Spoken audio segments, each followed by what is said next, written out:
प्रेम से बोलिए सद्गुरु साहिब जी की जय हो। सतनाम साहिब। आप सभी को मेरा प्रेम भरा सतनाम साहिब। आज हम गुरु रविदास जी की श्रीवाणी लेते हैं, जो कि भजन के माध्यम से है। वो हमें समझाते हैं कि ये सारी दुनिया ही चाम की है, चमड़े की बनी हुई है। कैसे, इसको हम भजन के माध्यम से जानते हैं। गुरु रविदास जी का भजन हम लेते हैं। जो गलियां है चाम की, जामे बोल से रमता साराम। जो गलियां है चाम की, जो गलियां है चाम की, जो गलियां है चाम की, जामे बोल से रमता साराम। जो गलियां है चाम की, जो गलियां है चाम की, जो गलियां है चाम की। चाम ही की गाय बनी है, चाम का लवारा। चाम ही की गाय बनी है, चाम का लवारा। चाम नीचे चाम चूंघे, चाम दुहावन हारा। चाम नीचे चाम चूंघे, चाम दुहावन हारा। जो गलियां है चाम की, जामे बोल से रमता साराम। जो गलियां है चाम की, जो गलियां है चाम की। चाम ही का ऊंट बना है, चाम का नगाड़ा। चाम ही का ऊंट बना है, चाम का नगाड़ा। चाम ऊपर चाम बैठा, चाम बजावन हारा। चाम ऊपर चाम बैठा, चाम बजावन हारा। जो गलियां है चाम की, जामे बोल से रमता साराम। जो गलियां है चाम की, जो गलियां है चाम की। चाम ही की धरती बनी है, चाम का आकाशा। चाम ही की धरती बनी है, चाम का आकाशा। चाम ही के 9 लख तारे, जामे होए प्रकाशा। चाम ही के 9 लख तारे, जामे होए प्रकाशा। जो गलियां है चाम की, जामे बोल से रमता साराम। जो गलियां है चाम की, जो गलियां है चाम की। कहे रविदास सुनो भाई साधो, कौन चाम से न्यारा। कहे रविदास सुनो भाई साधो, कौन चाम से न्यारा। जो कोई होए चाम से न्यारा, सोई है गुरु हमारा। जो कोई होए चाम से न्यारा, सोई है गुरु हमारा जुगलिया है चाम की। जामे बोल से रमता साराम जुगलिया है चाम की। जुगलिया है चाम की। क्या मतलब हुआ इसका? चाम से अलग हो जाना। ये काया, ये चमड़ी ही है जो हम धारण करे हुए हैं, और ये मिट्टी है, मिट्टी में ही एक दिन मिल जाएगी। जो फना हो रहा है, जो नष्ट हो रहा है, उसके लिए कहा है चाम का है। गुरु रविदास जी को जब कोई नहीं जानता था, तब उनको केवल घृणा की दृष्टि से ही देखा जाता था कि चमार जाति में है, कि कैसे हम इनको गुरु बना ले। तब उन्होंने कहा कि आप जानकार ही नहीं हैं चमार के। जो चाम को मार दे वो चमार, जो चाम से परे हो जाए वो चमार। जो इस चमड़े की, इस मिट्टी की देही को, इस दुनिया को जो नष्ट हो जाने वाली है, उससे अलग की पहचान जान पाए वो चमार।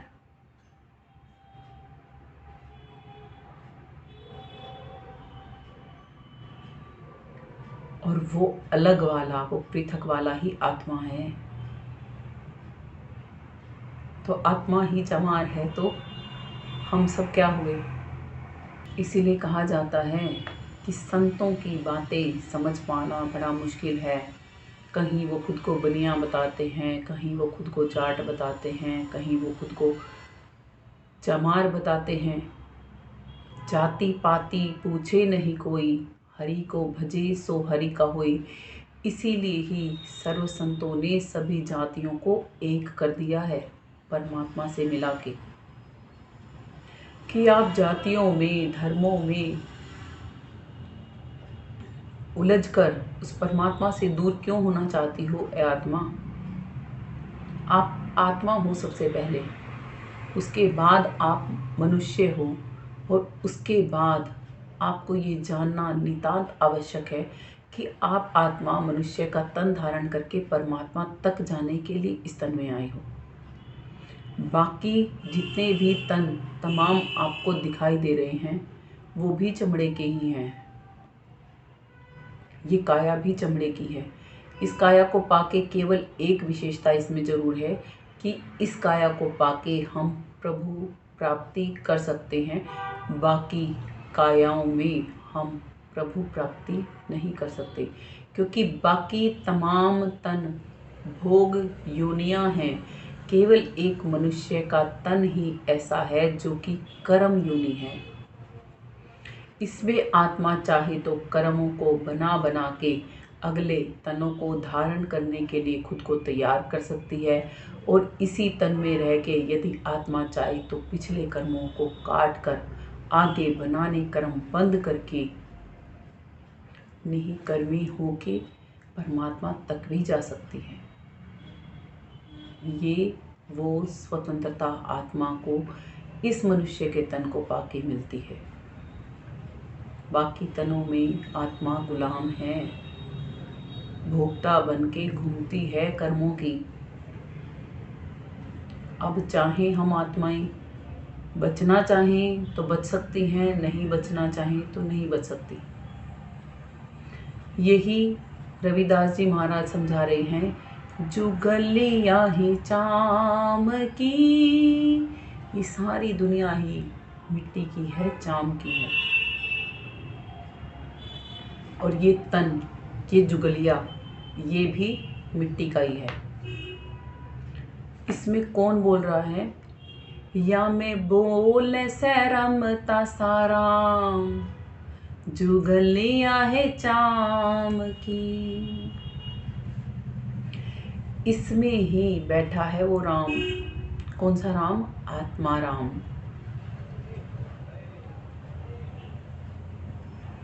हम बाहर राम को जानना चाह रहे हैं, बाहर जो राम हम जानते हैं, जिसको हम भगवान कहते हैं, जिसको रघुवर कहते हैं,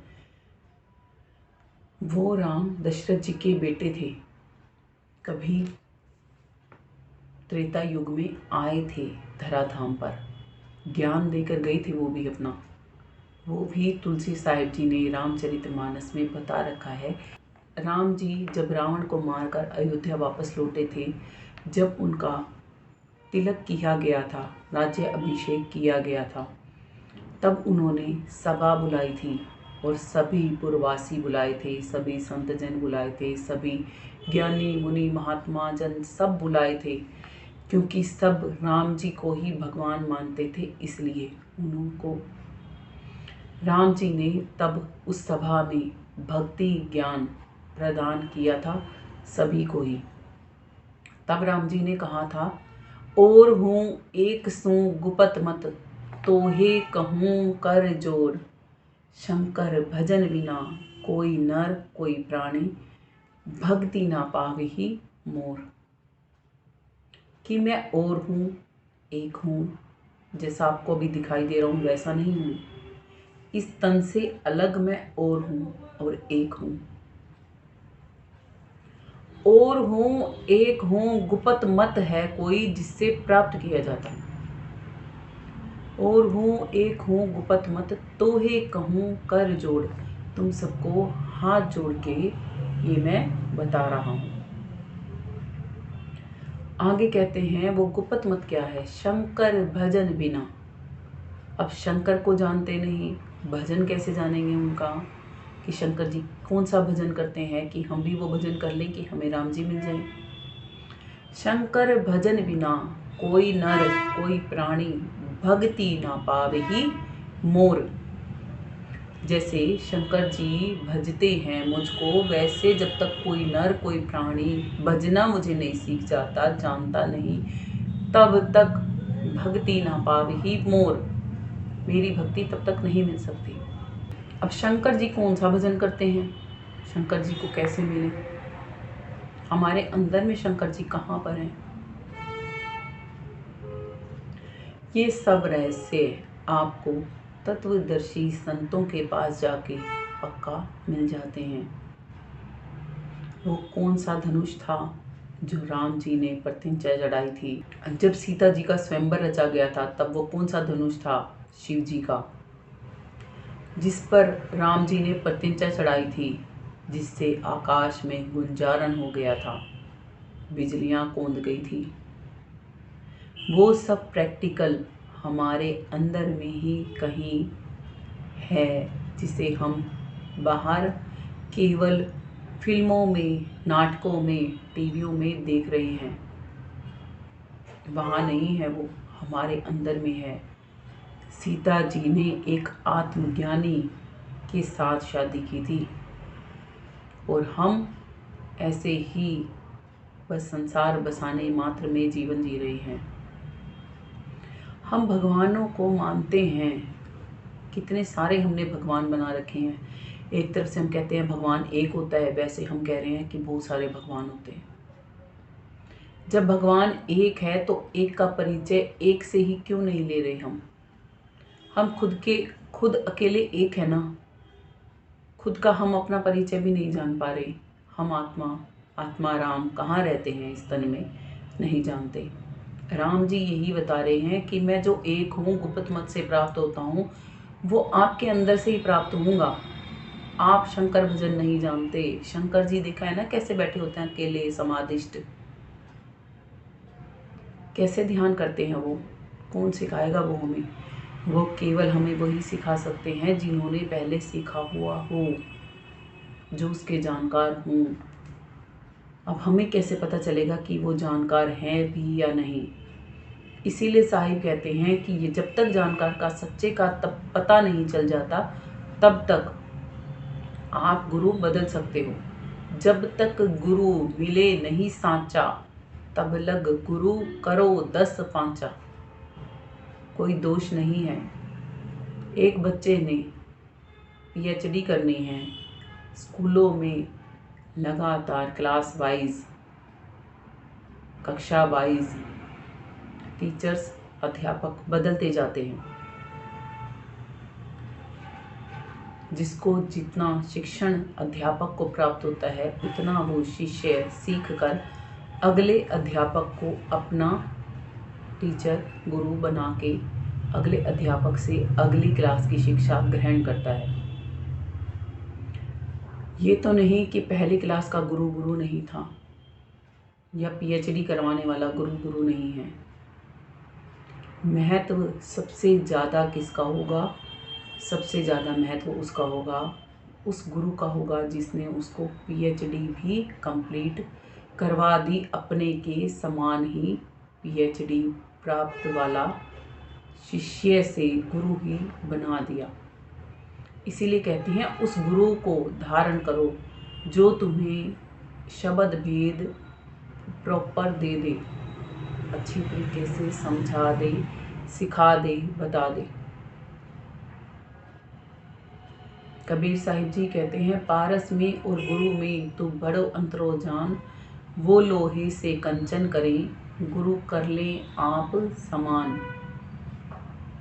जिस गुरु में ये विशेषताएं हों उस गुरु को गुरु धारण करो, जो गुरु आपको गुरु ही बना दे।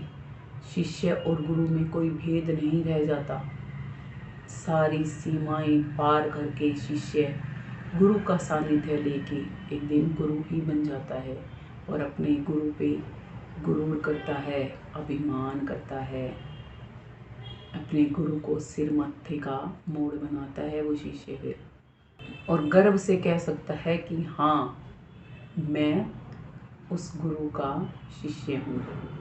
तो रविदास जी हमें बताते हैं कि ये सारा संसार ही चाम का बना हुआ है, चमड़े का बना हुआ है, फना हो जाने वाला है।